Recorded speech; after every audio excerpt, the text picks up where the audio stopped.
আপনারা জানে ভারত সেবাশ্রম সংঘর একটা লোকাল ব্রাঞ্চ আছে আমার নগাঁও হিন্দু মিলন মন্দির একটু ধুনিয়া করে সব কাম চলি আছে দুর্গা পূজা ধুনিয়া করে হয়ে থাকে আমার সমস্ত বিভিন্ন প্রহ্লাদবাবু সুজিতবাবু আরও যিমান আছে সব বাবুবিলাক ইয়াতে লাগি আছে একটু ভাল কৰিবলৈ ইয়াতে আমার চিফ মিনিস্টার কিছুমান পয়সা দিছে তার কনস্ট্রাকশন চলি আছে ডাঙর একটা কনস্ট্রাকশন হয়ে আছে আর ইয়াতে আমি কিছুদিন আগতে শুনিছিল যে কিছুমান মানুষ ইয়ার আমার মন্দিরের নামত উল্টাপাল্টা কথা কই আছে একটু ঠিক নহয় আমার মন্দির ঠিক দরেই চলে আছে আমার লোকে সন্তুষ্ট মহিলা একটু চানিয়ে চাইছে হ্যাঁ হ্যাঁ কোনে কোনে বা অপপ্রচার চলাইছিলে একটু ঠিক নহয় মই নর্থ ইস্টার চার্জের আছো আমি গুয়াহাটিতে থাকো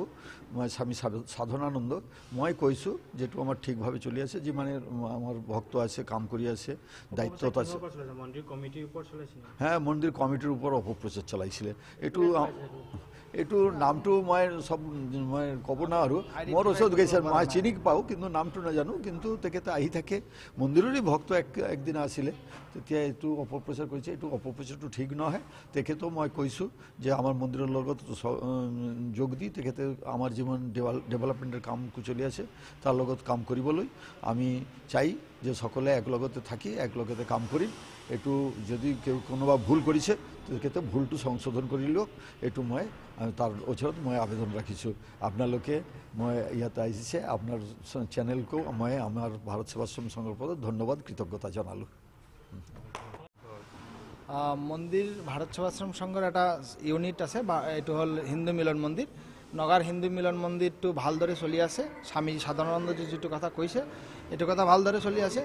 কিছুমান অসাধু ব্যক্তি নিজৰ স্বাৰ্থৰ কাৰণে হয়তো এইটো অপপ্ৰচাৰ চলাই আছিলে তো মন্দিৰ কমিটি এটা হিসাব লৈ পেলাই কিবা গড়বড়ৰ কথা কৈ আছিলে আমি বাহিৰৰ পৰা শুনি পাইছোঁ কিন্তু হিসাবটো হ'ল এইটো জেনেৰেল কমিটি দিয়াত পাছ হয় আমাৰ একাউণ্টেণ্ট আছে তাৰপিছত হিসাব পৰীক্ষক মানে আমাৰ যেটো একাউণ্টেণ্ট আছে সকলে হিসাব ঠিক